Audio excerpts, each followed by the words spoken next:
What's up? Sputnik6492 back with another review of the Nintendo Game Boy. It was released back in 1989, and so I'm going to show you a quick review of the system. So first you've got your D-pad down here, nothing special, and then you've got your B and A buttons over here, and your start and select buttons down here. Right here is the 3.5mm headphone jack. To the left is your contrast dial, which you can adjust the contrast of the screen. Here is your AV input.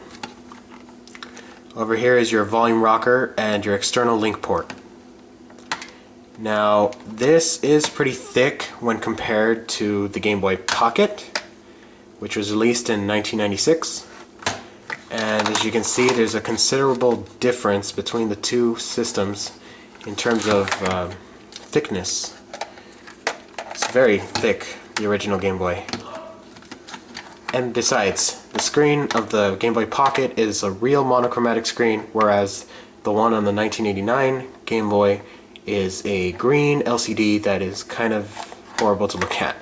Especially when you're not in direct sunlight. It looks bad when you're inside and trying to play it because it's kind of hard to see without the light being directly in the screen's path. So I'm going to show you one of the games that it has. Oh, and it takes 4 AA batteries.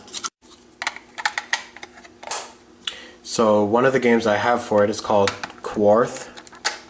It's one of the original Game Boy games. And so I'm going to go ahead and turn it on.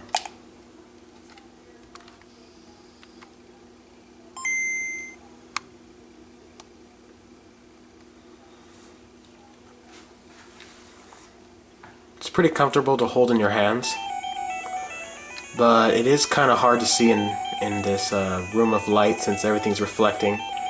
And so I'd suggest playing it outside in direct sunlight, which is best.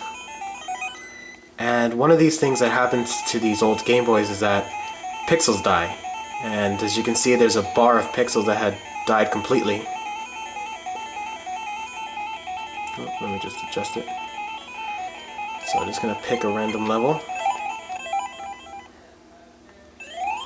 It's actually pretty comfortable to play when you're holding it. It may be thick, but that doesn't mean it's a bad game. These will run you about $20 on average. And so there's that. So the batteries will last for around 30 hours or so, and it does take a lot of batteries, but it lasts a long time. You could also buy an AC adapter, which will keep it running for, I guess, ever.